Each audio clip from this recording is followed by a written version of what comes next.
Buenos días a todos y todas.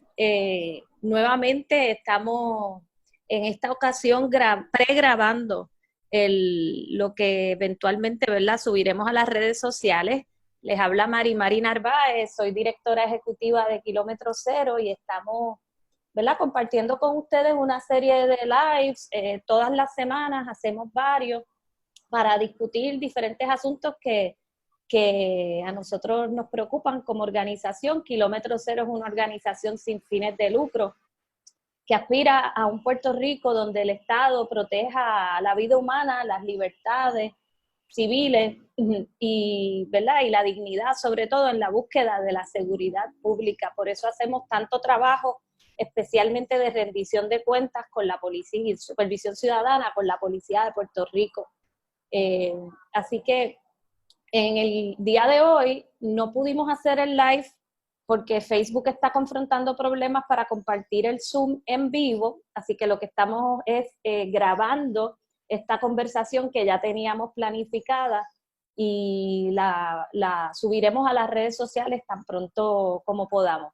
Me acompañan hoy el compañero Luis Calderón, que trabaja con nosotros en Kilómetro Cero con todo el trabajo de alcance comunitario. Buenos días, Luis. Buenos días y gracias, ¿verdad? Porque estamos aquí conectados hoy otra vez, martes, en toque de queda en Puerto Rico y pues muy contento por tener esta oportunidad. Gracias, buen día. Y desde la ciudad de Nueva York nos acompaña nuestra gran amiga, colaboradora y colega también, la profesora Rima Brusi. Rima, saludos, buenos días. Saludos a ti, Mari, a ti, Luis. Gracias por invitarme. Muchas gracias. Gracias a ti por sacar este tiempito para conversar con nosotros. Rima Brusi es puertorriqueña, reside en la ciudad de Nueva York hace varios años, es profesora actualmente de antropología y también con una cátedra especial en derechos humanos en Lehman College, en la ciudad de Nueva York. Ahorita hablaremos con ella extensamente. Quería comenzar esta conversación que es sobre el toque de queda con menos pena. Quería hacer una observación sobre la nueva orden ejecutiva que se aprobó, o sea, que la gobernadora firmó en el día de ayer y que estaremos analizando, la verdad, con más detalle en los próximos días. Pero quiero establecer algo que me parece importante. Creo que hay al menos, por lo menos dos puntos en esa orden de los cuales debiéramos estar satisfechas y satisfechos. Y es que por lo menos se ha incluido, en primer lugar, que durante el día, entre las 5 de la mañana y las 7 de la noche, una de las excepciones para poder salir a la calle es la excepción de aquellas personas que son cuidadoras de personas mayores, cuidadoras de niños, padres con custodia compartida. Eso es un reclamo que me parece que la ciudadanía estaba haciendo. Nosotros recibimos cantidad de mensajes de personas bien preocupadas porque eran cuidadoras y temían ser intervenidas cuando tenían que estar trasladándose a residencias de sus viejos, de sus padres, de ancianos. Así que eso se incluyó, no lo incluye, ¿verdad? Durante la noche, después de las 7 de la noche, no se supone que se esté viajando para cuidar ancianos, ¿verdad? Habrá que seguir haciendo los reclamos necesarios porque yo sé que hay gente que tiene mucho temor de ser arrestada, pero por otro lado también en esta orden también se incluyen las excepciones expresas de los vendedores de ambulantes, los verduleros. Pueden, sin lugar a dudas, pueden vender sus productos durante el día, al igual que lo hacen los otros comercios de alimentos, siempre y cuando guarden, por supuesto, unos mecanismos de seguridad, entre otros, que sean despachar desde el carro, o sea, que la persona vaya en su carro, que no haya conglomerados de gente, pero eso para nosotros era importante porque nos había parecido que había sido muy discriminatorio arrestar a personas que estaban vendiendo verduras en la calle cuando los Walmart y los supermercados están abarrotados de gente. Yo vivo al lado de uno, veo las filas particularmente del Walmart, porque los supermercados están tomando más medidas, pero en este establecimiento yo he pasado y por lo menos en 2 ocasiones he visto filas largas de gente afuera del establecimiento sin guardar la distancia requerida. Así que más adelante hablaremos un poco más de la orden ejecutiva, que también creo que hay algunos retrocesos de los cuales hay que hablar en esa orden y que son importantes, pero lo haremos más adelante. Por lo pronto, Rima, la situación en Puerto Rico con el toque de queda, a nosotros en Kilómetro Cero nos ha parecido que ha sido de las posturas más punitivas que se han asumido en comparación con otros países y en comparación incluso con Estados Unidos. ¿Por qué lo digo? Porque en Puerto Rico el remedio, digamos, para intervenir con las personas que están violentando el toque de queda es arrestarlos ¿verdad? Otorgarle una multa que puede ascender a los $5,000 y una de las penas a las que se expone la persona que viole el toque de queda es 6 meses, hasta 6 meses de cárcel. Hemos visto que hay otras jurisdicciones y países, y de eso queremos hablar contigo, que tienen un acercamiento muy distinto, menos punitivo al asunto del toque de queda. Queríamos saber cómo se está haciendo en la ciudad de Nueva York, cuál ha sido su experiencia, cómo se está manejando.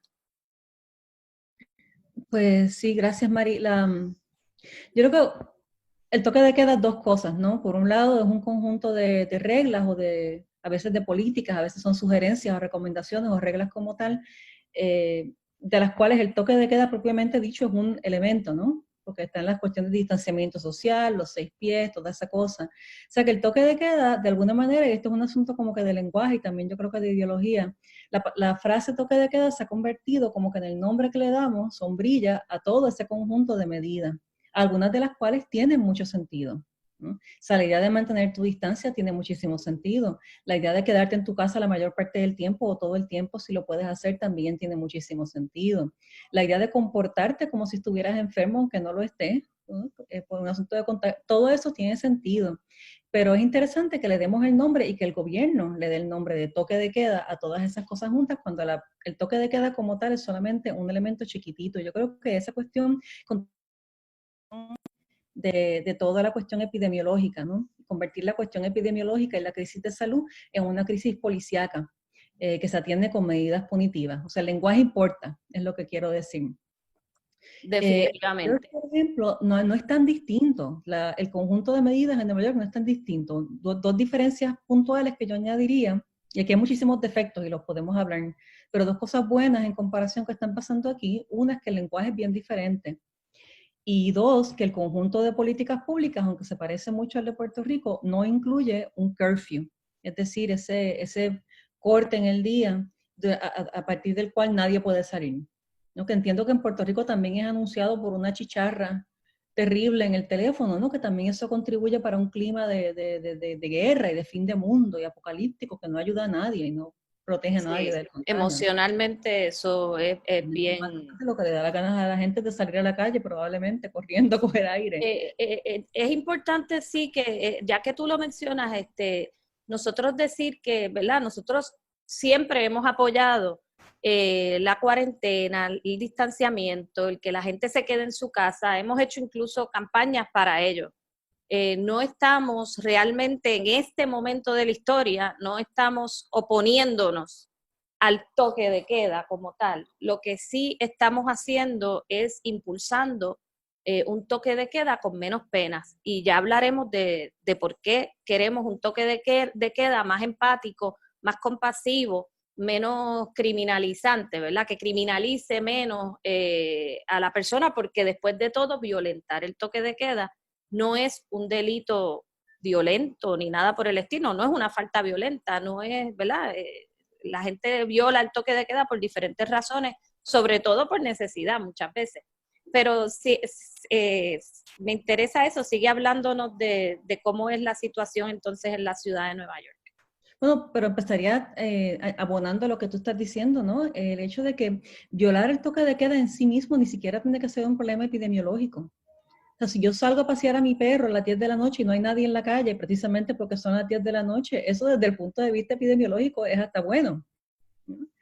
Porque no estoy contagiando a nadie. O sea que una cosa que a mí me parece bien curiosa del toque de queda es que aunque es apropiado en ciertas situaciones, y yo no soy experta en medidas militarizantes, pero es lo que entiendo, aunque el toque de queda puede ser apropiado en circunstancias de epidemiología como tal, el limitar el tiempo que la gente puede acceder a la calle no hace diferencia y de hecho puede hacer hasta daño. O sea, aquí epidemiológicamente tú estás hablando de la necesidad de limitar.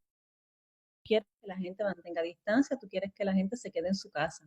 Pero evitar que salgan de la casa después de cierta hora no hace diferencia epidemiológica, porque si se juntan 10 personas a las 10 de la mañana o se juntan a las 10 de la noche, desde el punto de vista de salud pública es lo mismo. Y de hecho yo me pregunto si hasta los toques de queda, sobre todo si son bien rigurosos, bien draconianos, empeoran la situación, porque entonces todo el mundo tiene que salir a hacer sus cosas a la misma hora, o en el mismo periodo de horas, o sea que tienes más gente en la calle en lugar de tener menos gente en la calle. Así que es casi, el toque de queda en realidad es casi como un asunto simbólico, porque tú puedes lograr ese efecto cerrando los comercios, tú sabes, poniendo en estas otras reglas in place, sin tener que decirle a la gente, no puedes salir porque te vamos a arrestar. Lima, en ese caso, nosotros, ¿verdad?, habíamos hablado y nos gustaría que tú hablaras sobre eso. ¿Verdad? Ante la dificultad y ante la necesidad de que el Estado resuelva el problema de una manera ¿verdad?, científica, con pruebas, de una manera más, ¿verdad?, más organizada, entonces se está utilizando como que la primera carta el tema del toque de queda. La militarización, la policía. Nos gustaría, ¿verdad?, que tú hablaras sobre eso, ¿verdad?, como antropóloga y en la parte de Nueva York, ¿cómo tú lo ves? Pues como antropóloga, ¿no? Yo lo veo como parte de una respuesta cultural, y por cultura me refiero a unos entendidos compartidos, ¿no? A una definición bien amplia de cultura en el sentido de ideas que tenemos en común o que la gente tiende a compartir. Y yo creo que en muchas partes del mundo, en Estados Unidos y Puerto Rico incluido, tenemos una idea acerca de el rigor, ¿no? La importancia del rigor como respuesta a muchas crisis epidemiológicas o de otro tipo. Pero en este caso estamos confundiendo el rigor policíaco o el rigor militarizante con el rigor científico, que es el rigor que deberíamos estar aplicando en este caso, ¿no? O sea, el tipo de rigurosidad que se requiere en este tipo de respuesta es una rigurosidad de otro tipo. Es, por ejemplo, de información. Hay un historiador que escribió Sapiens, se llama Hariri, me parece que es su apellido, lo tengo por aquí la cita, que a mí me gusta mucho la manera en que lo plantea, y lo que él dice es que una población bien informada, con recomendaciones claras, es mucho más efectiva en términos epidemiológicos que una población mal informada, con recomendaciones vagas y con un estado carcelario punitivo bien riguroso. O sea, que tú puedes tirar miles de policías a la calle, pero eso no va a ser nunca un sustituto para la información, para las pruebas, para el tracking y para otras medidas científicas, ¿no? ¿Cuál está siendo el rol de los policías en esta pandemia en la ciudad de Nueva York? Exactamente a qué se están dedicando y cómo están interviniendo con las personas. ¿Cómo se ve eso allí? Pues eso lo estamos mirando y es un asunto un poco en desarrollo, ¿no? Hasta ahora hay cosas buenas.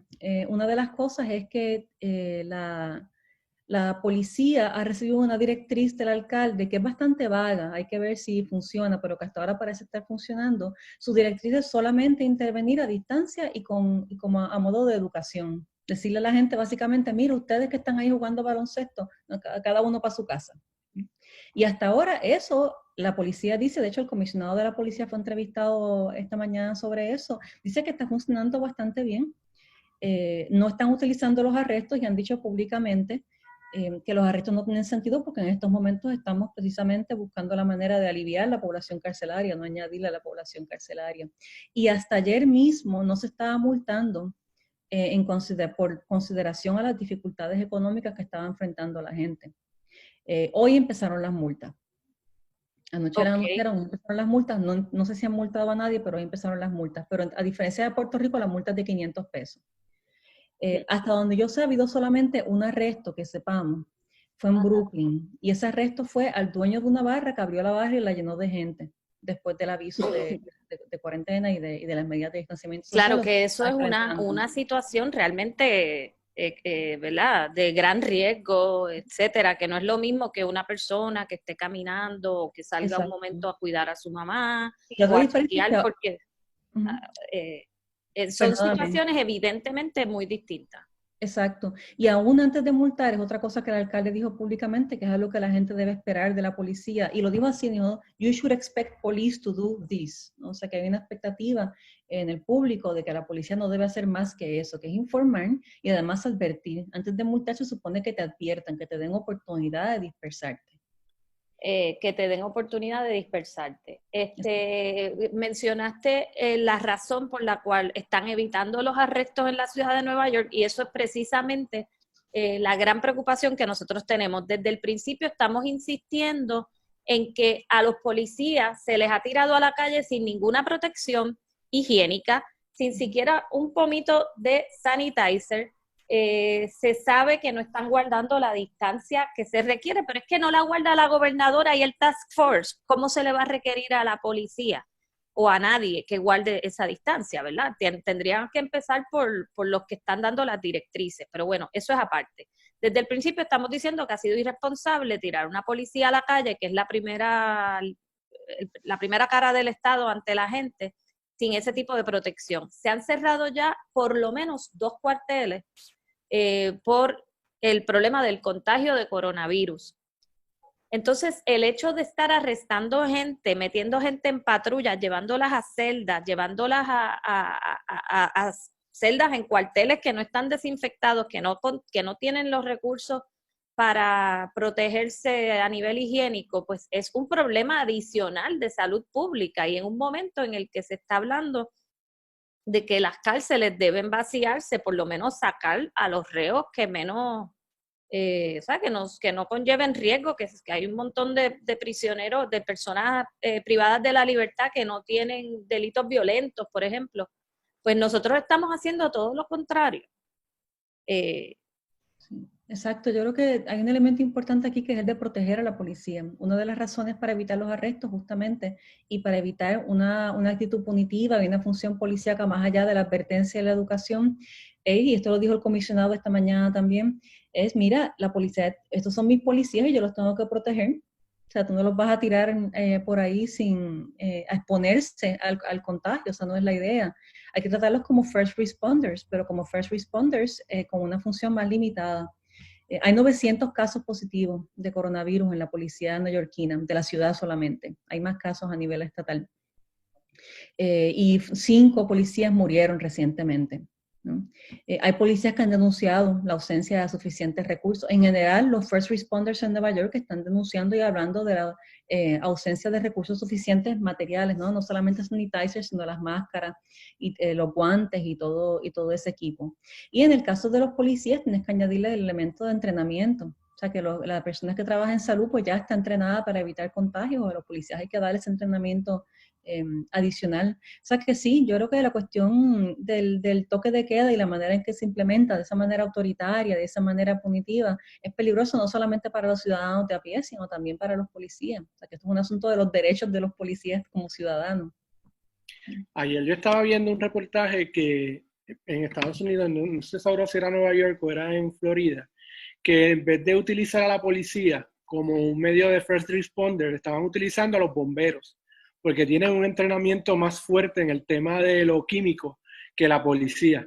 ¿Eso es Nueva York o...? Hay varias ciudades donde los first responders son más comúnmente los bomberos. En DC, por ejemplo, los bomberos, no sé si como política, pero como práctica cotidiana, los bomberos son más first responders con más frecuencia, ¿no? Yo lo que te puedo decir es desde mis ventanas, yo he visto muchos bomberos, he visto muchas ambulancias, yo no veo patrullas. En parte de nuevo porque el comisionado ha tomado una decisión consciente de que la intervención policíaca va a ser limitada para proteger a la policía y para proteger a la población. Pero en parte porque los first responders que están entrenados para este tipo de cosas no son los policías. ¿no? Los policías tienen aquí una función bien limitada hasta el momento. Ahora, debo añadir que hay cosas que no se están discutiendo suficientemente públicamente en Nueva York. Y son, número uno, el tema de las prisiones y número dos, el tema del homelessness, el tema de los deambulantes. Porque los shelters están abiertos, los hogares para hombres están abiertos y las reglas se han flexibilizado porque muchos de estos hogares en Estados Unidos por alguna razón cierran durante el día. O sea, que la gente solamente puede ir a dormir, pero de día se supone que se vayan a la calle, pues esas reglas las han cambiado. Pero siguen estando bien llenos. O sea que a veces se está violentando las reglas de distanciamiento social dentro de los mismos hogares de deambulantes. Y que para protegerse esta gente a veces tiene que tirarse a la calle, ¿no? O sea que es complicado. Y el tema de las prisiones es un tema que se está discutiendo hace tiempo en Nueva York porque ha habido un movimiento bien activo anticarcelario en la ciudad de Nueva York sobre todo en contra de Rikers y en contra de la construcción de cárceles nuevas, porque las cárceles nuevas reemplazan el espacio de Rikers cuando se desocupe Rikers, que es la prisión más grande, una prisión bien problemática. En New Jersey recientemente lograron sacar a 1,000 presos como respuesta al problema del contagio del coronavirus. Y en Nueva York quieren hacer lo mismo. El problema que están teniendo ahora mismo es purgar las listas, aparentemente, para evitar que gente que no tiene crímenes serios, pero que sí tiene órdenes de protección, issues de violencia de género, de violencia doméstica, ese tipo de sospecha, ¿cómo sacar a esa gente a la calle? Sí sacarlos a la calle, sin poner en riesgo entonces a sus exparejas, por ejemplo, que le pusieron la orden de protección. O sea, que sacar presos a la calle conlleva un proceso, ¿no?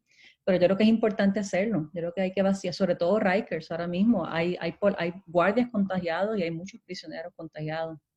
Es importante que la gente aquí sepa que en Estados Unidos y en otras partes del mundo es una lucha que no es de ahora, ¿verdad? Es que si ahora se está actuando sobre este asunto de los presos y cómo las cárceles son focos de contagio, es porque hay unos movimientos bien robustos que han estado precisamente tratando de incluso erradicar las cárceles, ¿verdad? En los casos más extremos, pero en otros casos, pues, tratando de despenalizar algunos delitos que no debían de enviarte a la cárcel, ¿verdad? Que lo que hacen es que al no ser delitos violentos, pero requerir de cárcel, pues lo que crean es mayor cantidad de delincuencia una vez esas personas salen de ahí, porque las personas en la cárcel, ¿verdad? Pues tienen un proceso incluso degenerativo, o sea, hay toda una secuencia. Entonces, en Puerto Rico son pocas las voces que están abogando a favor de que liberen a los presos, pero sin embargo, creo que la desconfianza es muy grande porque el gobierno y las administraciones de las cárceles han dicho que se están tomando las medidas, los protocolos se están ejecutando, etcétera, pero sabemos, porque los presos lo han denunciado, que les han quitado sus productos higiénicos que sus familias con muchísimo sacrificio les habían llevado, pues se los eliminaron, se los quitaron a todos, algunos entraron en huelga de hambre incluso, y que no, aunque la administración de las cárceles dicen que sí, que están siguiendo los protocolos, también admiten que no tienen la suficiente espacio, las suficientes camas para aislar a pacientes o a personas que pudieran estar contagiadas. Así que eso aquí todavía no es una conversación como lo es en Nueva York, pero debería serlo. Rima, te quería preguntar, porque hay gente que como quiera, ¿verdad? A pesar de todo esto que nosotros estamos hablando aquí, hay personas que como quiera piensan, por ejemplo, hoy no tenemos comentarios porque estamos grabando esto ¿verdad? Previamente, pero estoy buscando un comentario de alguien que me hizo en la promo, una persona de Nueva York, que me dice, quisiera que en Nueva York tomaran medidas más estrictas con este asunto, ya que la gente sigue reuniéndose en parques, recibiendo visitas, etcétera. La única manera de frenar el contagio es estarse quieto, y hoy salió gente a la calle a ver el buque de hospital llegar a Nueva York, mientras en otras partes de la ciudad, como Central Park, levantan carpas para atender pacientes. Sí, eso es una cosa que yo he escuchado aquí, pero también hay que tener cuidado de cogerlo con pinzas. Lo del barco es cierto, lo del barco todos los que estábamos en casa viendo las noticias estábamos así como que, pero ¿qué hace esta gente? Tomándole fotos al barco, agrupándose, aglomerándose en el puerto.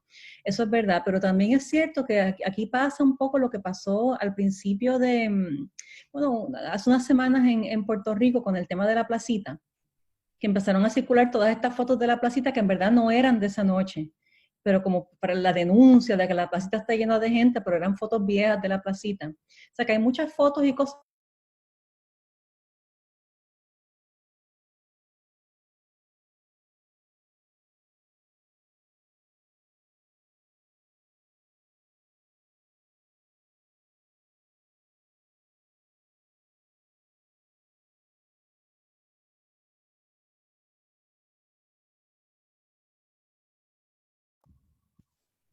¿Tú me escuchas? Ahora te escucho, dame un Ok, break. ok. Es que a veces el audífono, es Sí, que se yo va. estaba muted, pero habla tú a ver si te escuchamos. ¿Me escuchan? Sí, Sí. Okay. continúa. Ok, Estaba pues hablando de lo de el fenómeno de la placita. exacto, que muchas veces hay fotos y fake news que circulan por ahí que alarman a la gente haciéndolos pensar de que hay más gente congregada en las calles de lo que realmente hay. Dicho eso, sí, por ejemplo, yo hasta hace poco, veo varias calles, veo parte del barrio, tengo una vista hacia Midtown. Yo vivo en un piso 19, o sea que hay un par de parques, un supermercado, o sea que uno tiene una visibilidad bastante buena en cuanto a tráfico y el comportamiento de la gente se refiere, sin salir de casa. Y hay un parquecito cerca donde hasta hace poco había chamacos jugando baloncesto, que es un deporte de contacto que ha sido explícitamente prohibido en la política del gobernador de Nueva York. Y el tipo de cosas que la policía se supone que se acerque y diga, ustedes para su casa no pueden jugar eso, whatever. Ya no lo he visto, hace varios días que no lo veo. O sea que a mí me parece que sí que existe el problema, la persona que hace el comentario dice, pero que ha sido inflado por los medios sociales y las fotos de momentos que no son necesariamente recientes o por la importancia que se le da a un solo evento en el tiempo, como fue la llegada del barco. Y lo otro es que las medidas más rigurosas, ¿cuáles? ¿No? Exactamente de qué medidas más rigurosas uno está hablando. Hay que pensar si la medida más rigurosa de hecho funcionaría, porque si la medida más rigurosa es llevarse a esa gente arrestada, como tú dices, eso no resuelve el problema del distanciamiento social, lo agrava, lo que hace es que lo cambia de sitio. Y la otra pregunta es si los policías van a estar dispuestos a implementar esas medidas, ¿no? Yo creo que los policías no están particularmente inclinados a actuar e implementar medidas punitivas en este momento. Ellos están pensando en su propia protección. Eso es Así. importante que lo menciones porque sí, a nosotros nos han comentado ya un par de policías que los están presionando para que arresten, porque quieren demostrar que el toque de queda, ¿verdad? Que se está haciendo, se está cumpliendo con el toque de queda. Entonces Sí. los policías no deben ser los primeros que deben protegerse a sí mismos, ¿verdad? Y darse cuenta de que esto es un momento que no, esto no es un momento para actuar como actuamos siempre, esto no es un momento para ser policía de la manera que se ha sido siempre, ¿verdad? Yo también coincido, yo quería preguntarle al público aquí lo que pensaba, a mí me parece que la gente en Puerto Rico ha cumplido en su gran mayoría con un toque de queda, o sea, con estas medidas restrictivas que se impusieron además de ahora para ahora, porque fue un domingo, dijeron que hoy mismo empezaba. En Nueva York, si bien es cierto que se critica que se tardó demasiado en comenzar a establecer el distanciamiento físico, es decir, a cerrar comercio, que se demoró en cerrar escuelas, que se pudo haber hecho mucho antes, pero fue un proceso paulatino, tengo entendido, o sea, poco a poco. Sí, Nueva York es una bestia grande y densa, o sea que se mueve con lentitud para muchas cosas y tuvo muchos de los issues que tiene Estados Unidos como país, donde la respuesta ha sido bastante floja en términos internacionales. Y los issues que Estados Unidos ha tenido como país tienen mucho que ver con el tema de la salud, la salud vista no como un bien público, sino como una cosa que se trafica a manos privadas. ya sean non-profits o corporaciones con fines de lucro. Esa conexión ha sido la que ha hecho más lenta, y quizás esa otra conversación es la que ha hecho más lenta la respuesta epidemiológica aquí, porque no hay una motivación para las compañías para producir un montón de Q-tips, para producir un montón de máscaras, para producir un montón de ventiladores, sino hay una expectativa de lucro en el futuro inmediato. Así que eso es parte del problema. Ahora, dicho eso, en el contexto de Estados Unidos, la respuesta de Nueva York tiene muchas cosas buenas. Por ejemplo, Nueva York ahora mismo es el estado que más pruebas está administrando y lo está haciendo a diario.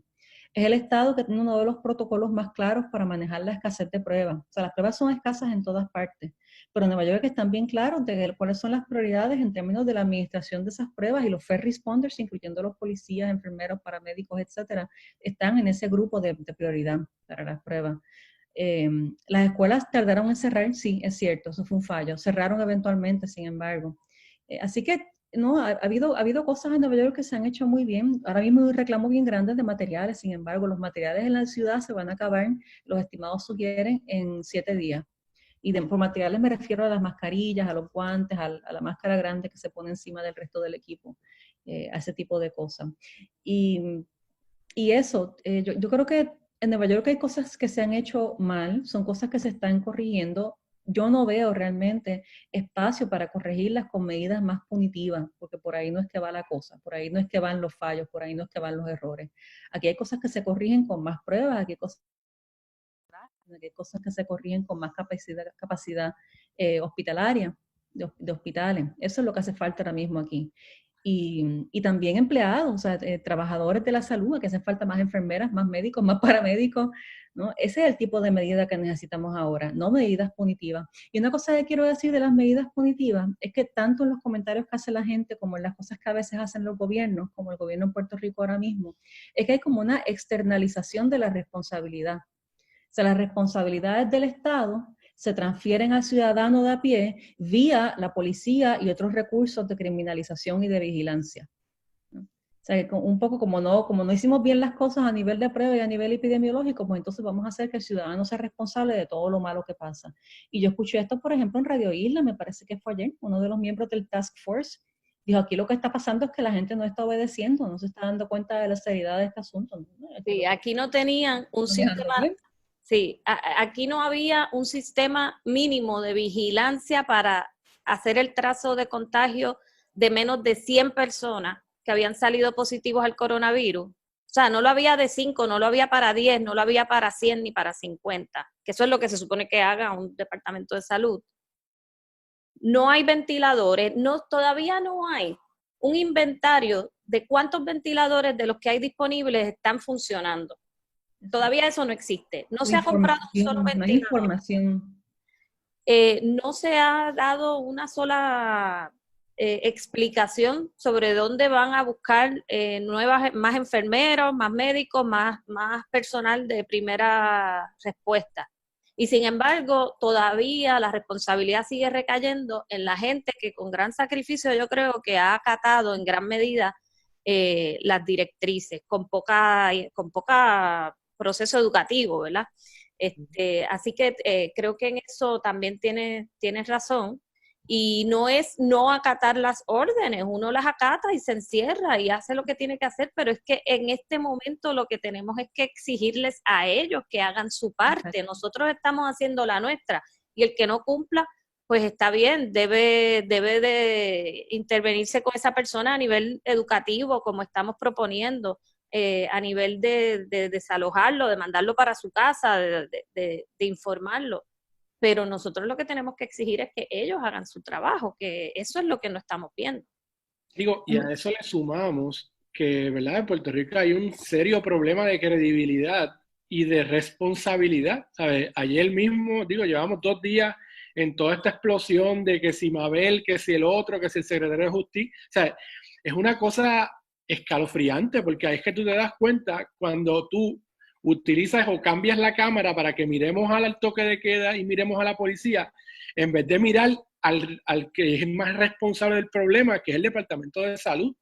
Y como decía Rima ahorita, aquí es que se empiezan a desenmascarar cuál es el problema real de Puerto Rico, ¿no? De estas aseguradoras que si aquella tiene las pruebas, que si el otro no tiene las pruebas, que si hay que mandarlo a Estados Unidos, que si el Departamento de Salud no tiene posibilidades. Entonces, ¿cómo el pueblo ve este tipo de cosas y se incomoda más? Pero entonces la respuesta es, cállate, no hables de eso, ¿verdad? Que es lo que se está hablando lamentablemente en estos días. Incluso la prensa ha dicho, mira, nosotros no hemos querido tocar esos temas porque sé que son temas sensitivos y no queremos cambiar la visión, pero no, tenemos que hablar de eso, porque aquí llegamos por eso también. Entonces, por eso es la importancia de la educación, ¿verdad? De la parte pedagógica, de la gente tenga información que no tiene, y ante la desinformación, pues mano dura. Y también suponer que la población es inteligente. Yo creo que este asunto de darle poca información a la población y dársela como si fueran bebés, dársela como si fueran nenes de kinder. O sea, la población entiende, tú les puedes decir la información que es, tú puedes decirle francamente, mira, aquí tenemos solamente tantos ventiladores y eso no da. Yo creo que la gente preferiría saber eso a no saber cuántos ventiladores quedan y estar como que en esa nébula. También hay una cosa que yo quería mencionar que tiene que ver no solamente con el tema de las prisiones, sino con el tema de las respuestas gubernamentales punitivas.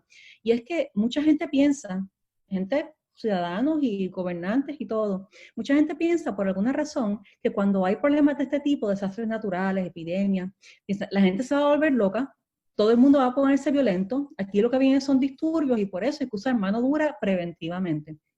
Pero la literatura y la investigación, y esto lo ha resumido muy bien una mujer que se llama Rebecca Solnit, la literatura y la investigación sugiere que es todo lo contrario, que en momentos de crisis las poblaciones se crecen y se comportan con más civilidad, con más generosidad unos con otros. O sea que también hay que tener un poquito más de confianza en la gente, no solamente en que van a seguir las reglas, sino que van a seguir las reglas para protegerse ellos y para proteger a otras personas, porque esa es una respuesta más común que la respuesta del que resiste, del que lo hace mal, del que va a violar la regla por violarla. Eso es como que es como un mito, vamos, va a ocurrir, pero ocurre mucho menos de lo que la gente piensa. Y esa es precisamente la experiencia que nosotros hemos tenido ya tantas emergencias corridas. Y nuestra experiencia ha sido que la gente fue la que se levantó, la que ejerció liderato, la que se comportó, la que hizo las filas, la que reconstruyó barrios completos, volvió a comunicar carreteras. O sea que nosotros no hemos tenido una experiencia de saqueos, siquiera de saqueos en momentos de necesidad. Aquí eso no se conoce. No. El almacén. Sí, no hemos tenido una experiencia negativa a nivel de respuesta cívica durante una emergencia. No, nosotros hemos demostrado. Es cierto del mundo en general. La organización que nosotros hemos demostrado ha sido magistral, ¿sabes? Ante las situaciones que han ocurrido, que podrían demostrar o podrían desembocar en situaciones violentas, aquí no ha ocurrido, ¿sabes? Incluso recientemente como el famoso almacén de Ponce, o sea, cuando eso ocurrió, se prestaba para que hubiera un saqueo y se hubiera y la gente misma se organizó, la policía se salió, no quiso intervenir, y estaba la gente contando, mira, hay tantas de esto, hay tantos de los... Sí, entonces demuestra, como tú dices, el civismo que tenemos, así que no hace falta nada punitivo, o sea, nos podemos reorganizar. Yo quería repasar un poco cómo es que se ha hecho también en otros países, ¿verdad? Estamos hablando de Nueva York, pero nosotros también hemos estado haciendo un poco de investigación sobre cómo se está haciendo esto en otros países, ¿verdad? Y yo quería comentar que, por ejemplo, ¿verdad? Para que no digan que estos son inventos nuestros. En Francia, por ejemplo, no hay un toque de queda generalizado. Las municipalidades, algunas lo han impuesto para la noche exclusivamente. Las violaciones a las medidas, a las reglas, digamos, nuevas de distanciamiento social, que incluyen, por ejemplo, o sea, en Francia, al igual que en Italia, uno puede salir a correr siempre que guarde el espacio necesario con los otros personas que están caminando por la calle. Tienes que guardar un espacio, me parece que de 1,5 metros, pero está permitido. Y las violaciones a estas normas, ¿verdad?, nuevas impuestas, se sancionan con multas, no con arresto, no con encarcelamiento, con multas. En el caso De Italia sí hay una sanción, por lo general es con multas también más cercanas a los 200 euros, pero sí tienen la posibilidad de hacer o sea, de penalizar con cárcel, pero la cárcel en estos casos, ¿verdad?, más extremos es hasta 3 meses, es el máximo de 3 meses. Nosotros tenemos 6 meses de cárcel como máximo por violar el toque de queda, así que todavía estamos siendo más punitivos que en Italia, donde se ha visto que la crisis es excepcional, o sea, es inmensa. En el interesantísimo caso de Singapur y Corea del Sur, nunca se impusieron toques de queda. No estamos diciendo que no se impusieron medidas invasivas, que sí. En Singapur, por ejemplo, le tomaron la temperatura, yo creo que a todo el mundo en la calle. Y esas son medidas que sí, o sea, aquí definitivamente, ¿verdad?, las libertades no van a pasar intactas en un proceso de emergencia. Pero nunca se impuso un toque de queda, al igual que en Corea del Sur, donde hicieron un uso de pruebas masivas, y como hicieron pruebas masivas, podían aislar y poner en cuarentena a todas las personas que aparecían como contagiadas o con síntomas, y nunca necesitaron el toque de queda. Sí, utilizaron datos personales para rastrear ¿verdad?, el trayecto de contagio de estas personas que daban positivo. Así que no es que no se invadieron nuevamente, no se restringieron libertades, por supuesto que sí, aunque allá, ¿verdad?, las libertades civiles son distintas que las nuestras. Ya había un aparato allí que permitía que eso ocurriera así. Exacto. Pero nunca se impuso un toque de queda. Igualmente, quería comentar el caso de Venezuela y Cuba, que son países que normalmente nos venden como que son países, ¿verdad?, totalitarios, muy autoritarios, etcétera. Y sin embargo, en ambos países se está utilizando, en Venezuela se está usando el concepto de la cuarentena social, pero realmente son campañas públicas súper organizadas, con muchos recursos del Estado, pero no hay tal cosa como un toque de queda. La gente se tiene que quedar en su casa, el gobierno lo está impulsando, se ha cerrado el comercio con la excepción, ¿verdad?, de lo de los alimentos, que es por horario, se limitan los horarios, las personas están obligadas a salir con mascarillas, pero hay un concepto, hay una campaña de cuarentena social, estamos todos en cuarentena social, o sea, estamos en cuarentena juntos, es el concepto, ¿verdad? Y se va por las casas, yo tengo familia en Caracas y me mandan los videos de las camionetas por los barrios y por las urbanizaciones, diciéndole a la gente que se tienen que quedar en su casa, que no pueden salir, pero no hay tal cosa como un peligro de que si tú sales a cuidar a tu mamá o a llevarle comida, te van a arrestar y te van a meter preso. En Cuba también se han cancelado todas las actividades públicas, se han cerrado centros de trabajo, se han hecho muchísimos cambios. Hasta el momento no se ha aprobado tampoco tal cosa como un toque de queda. Ahora, son gobiernos, por supuesto, que han invertido en la gestión pública y que tienen recursos, porque incluso en Venezuela se está llevando cesta de alimentos básicos a las casas. Todos los ancianos reciben la cesta de su alimentación básica en su casa. Las comunidades se están encargando de repartir las demás cestas alimentarias, porque allí se les llama, tienen un nombre que ahorita me voy a acordar. Allí desde hace un tiempo se están utilizando la cesta básica, se le da a la población por una cantidad bien mínima de bolívares por el problema de la hiperinflación. Pero me parece que son ejemplos singulares que a lo mejor, ¿verdad?, a mí me sorprendió saber que no necesariamente, como decía Rima, hay que utilizar las medidas súper restrictivas de un toque de queda y lo que ese lenguaje implica. Hay otras medidas que aseguran el distanciamiento social y que no requieren necesariamente de un toque de queda. Aún así, nosotros estamos, como quien dice, disciplinados, estamos cooperando con el toque de queda, no estamos llamando a que la gente lo desobedezca. Todo el que pueda se tiene que quedar en su casa, hacer un esfuerzo, un sacrificio, porque para muchas personas es un gran sacrificio. Hay gente que no tiene dinero para quedarse 3 semanas en su casa, hemos insistido en ese punto.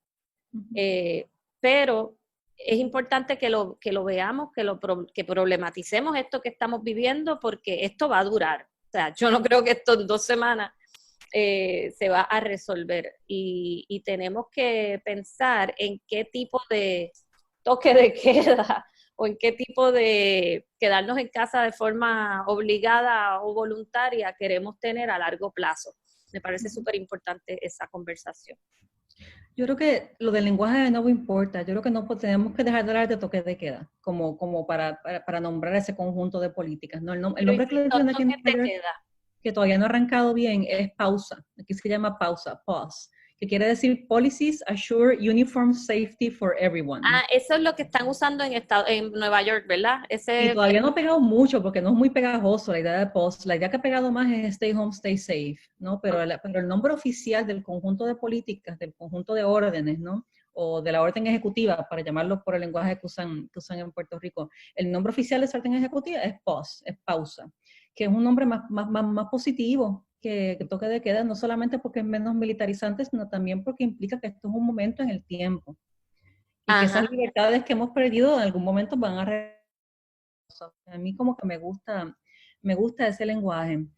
Aquí, solamente para reiterar, aquí no hay toque de queda, y esta es la ciudad, una de las ciudades más grandes y más densas, ¿no? Del mundo, y una ciudad donde en el imaginario social de mucha gente hay mucha criminalidad y mucha cosa, el crimen se ha reducido en estas últimas semanas, y no hay toque de queda. O sea, el toque de queda se tiene que ver como un pedacito chiquito de un conjunto de políticas públicas, de un conjunto. Pero Rima, tú sugieres que no, o sea, mientras aquí hay un toque de queda, que yo lo quitaría. Lo que tenemos aquí es un toque de queda. Me gusta la sugerencia de cambiarle el nombre, pero sigue siendo un toque de queda. Yo creo que hay que cambiar el concepto. Exacto. Y cuando cambie el concepto, entonces le podemos cambiar el nombre al quedarnos en casa de forma compulsoria o como queramos llamarle, o voluntaria. Pero mientras... Yo de lo que estoy hablando es que la orden ejecutiva tiene 7 bullets, ponle. Uno de esos bullets es el toque de queda. De lo que estoy hablando es quitar ese bullet y cambiar el nombre a esta cosa. ¿Sabes? Porque no... Quizás a lo mejor, como dices, de primera instancia, pues, ¿verdad? La primera semana, en lo que la gente se acostumbra, pues quizás era necesario llamarlo así porque es lo que la gente conocía como quedarse. Pero ya se desgasta. O sea, a medida que van pasando las semanas se va desgastando. Yo creo que eso es lo que está pasando aquí en Puerto Rico y tiene que transformarse o evolucionar a otra cosa. Y lo que tú estás diciendo, ¿verdad? Es cómo se puede evolucionar a un sistema más civilizado, más de comunidad que punitivo y criminal. Exacto. Y también de la desinformación que está involucrada, que está implicada en la manera en que usamos el lenguaje. Por ejemplo, yo he recibido comentarios de compañeros puertorriqueños, de gente en Puerto Rico que me dice, no, yo les digo, no, pero eso que hiciste no es seguro porque estabas con gente. No, pero era de día. ¿No? O sea, ideas como el toque de queda le dan una falsa seguridad a la gente de que si se quedan en su casa después de cierta hora están seguros. Y de nuevo, no, una congregación de 10 personas es tan contagiosa a las 10 de la mañana como a las 10 de la noche.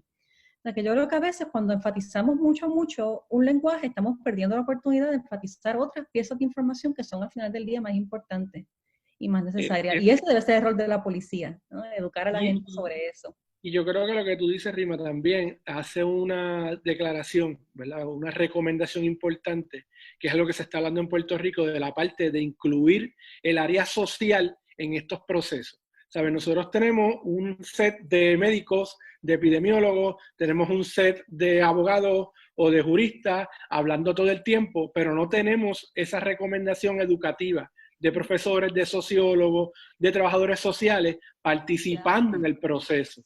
Y eso es vital, porque al fin y al cabo somos seres humanos, somos personas que tienen que estar también esas recomendaciones ahí. Exacto, los maestros, los trabajadores sociales, hay unos grupos de first responders que van a ser first responders, querrámoslo o no. O sea que es hora de darle los recursos, no solamente la información, sino también los recursos para que puedan mantener a otra gente informada. Así que sí, a eso me refería. Yo creo que el toque de queda, francamente, no hace falta. O sea, no creo que haga diferencia. Y me parece que es potencialmente peligroso en la medida en que le da forma a las maneras en que visualizamos las soluciones para la epidemia. Y además de peligroso en el sentido de lo que ustedes trabajan, ¿no? En el sentido de accountability, responsabilidad, respuestas policíacas inapropiadas, peligro para la policía. No, ahora incluso el jefe de la policía ha anunciado que van a incautar los vehículos que estén transitando, que no tengan la tablilla que tienen que tener el día tal. a usted le incautan el vehículo y usted lo tiene que mandar a buscar con una grúa. Lo que va a pasar es que si usted no tiene chavos para la grúa, que bastante caras que son las grúas, cuando usted tenga una emergencia en su casa y necesite salir y no tenga su carro, va a crear una crisis mayor, ¿verdad? Que si simplemente le permiten ir en su carro, que el carro, ¿verdad? Obviamente depende a dónde usted vaya a congregarse en ese carro, pero salir en el carro es una medida de distanciamiento social. Claro. Que a nosotros nos ayuda, porque en Nueva York, por ejemplo, con toda la densidad poblacional que hay, pues el contagio ha sido más acelerado porque hay muchísima interacción, hay mucha densidad, la gente coge el tren, están ahí apiñados, la ciudad es una ciudad densa. Pero de nuevo, déjame enseñarte algo. Te puedo enseñar mi ventana. Yo vivo en medio del barrio y el Upper East Side. Bueno, yo digo previo a asunto, ¿no? Para que tengas una idea de cómo se ve la cosa, ya que estamos aquí. Este es el momento más ocupado del día. Y así es como se ve la calle, ¿la ves? Que nunca, que eso siempre hay tapones. Esto hubiera sido un super tapón de gente y un super tapón. El subway está ahí, la entrada a uno de los subways más populosos de Nueva York, que está ahí mismito, allá abajo, lo acabas de ver. Así que aquí la gente se está quedando en su casa. El cálculo es que 1 de cada 4 personas sí trabajan como essential workers, ¿no? En industrias como la de alimentos o la de la salud, que tienen que seguir yendo al trabajo. Así que en parte nos quedamos en casa para que esa gente pueda ir al trabajo de manera más segura. Exacto. Ahora, dicho eso, me gustaría decir algo de lo cual se está hablando poco, y es que con todo este énfasis en lo democrático que es el virus, ¿no? Que se le puede pegar a cualquiera y todo eso es cierto en términos biológicos, pero en términos sociales, los pobres siempre van a estar más afectados, ¿no? No solamente porque están más expuestos a... Es más probable que alguien pobre del Bronx tenga que montarse en el subway para ir a su lugar de empleo, ¿no? Así que los subways número 4 y número 6, la línea verde, va a estar más llena de gente, por lo tanto, más posibilidades de contagio. Es más probable que la gente pobre trabaje en la industria de alimentos, trabaje cuidando a los niños para que otros trabajadores esenciales puedan ir a sus empleos. Así que todo eso, ¿no? También tiene que ver. Pero dicho eso, de nuevo, el toque de queda no tiene como que nada que ver con esas soluciones, ni atiende ninguno de esos problemas de fondo. Los problemas médicos, los problemas epidemiológicos, los problemas científicos y los problemas sociales. Para mí que es un problema más que una solución. Excelente. Bueno, compañeros, creo que ha sido una tremenda discusión, pero no la quiero extender demasiado porque hay que dejar a la gente con ganas de un poquito más y tienen que volver a vernos cuando tengamos otro video. Creo que ha sido bien enriquecedor. También creo que podemos aprender mucho de la experiencia de los neoyorquinos en este momento.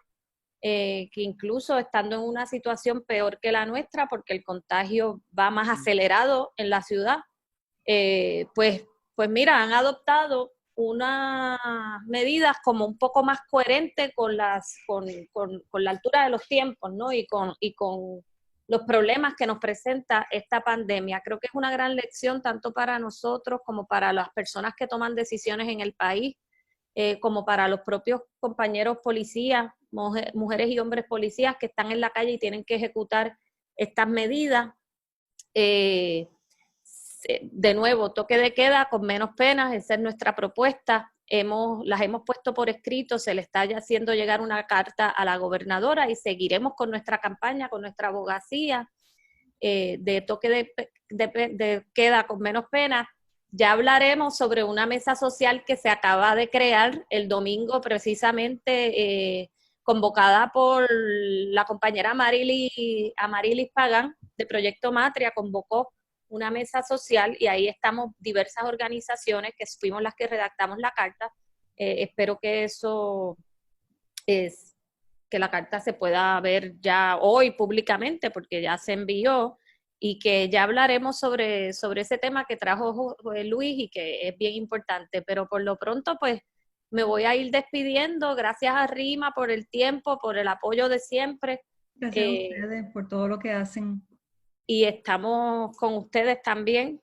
Tú lo sabes, desde Puerto Rico estamos bien pendientes a lo que está pasando en Nueva York, así como ustedes siempre han estado pendientes a lo que pasa aquí, aún dentro de su propia tragedia, ¿verdad? Porque los puertorriqueños en Nueva York están con su propia tragedia en la ciudad pero están pendientes a lo que está pasando también en su país.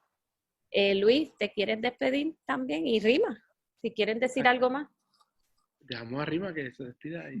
Pues muchas gracias por invitarme de nuevo. Sabes que los sigo mucho, sabes que esos informes que ustedes redactan y toda esa información que ponen allá afuera ha llenado un vacío bien grande en términos de la necesidad de información y de accountability en el país. Y son un modelo realmente, de la misma manera que tú estás diciendo que Nueva York es un modelo en algunas formas, ¿no? Tiene otros issues que podemos discutir, pero es un modelo en algunas formas en términos de manejar los casos más extremos de pandemia. Yo creo que el trabajo de kilómetro cero es algo que también debería ser modelado en Nueva York, así que esto puede ser otra conversación para el futuro, ¿no? Porque también hace mucha falta acá.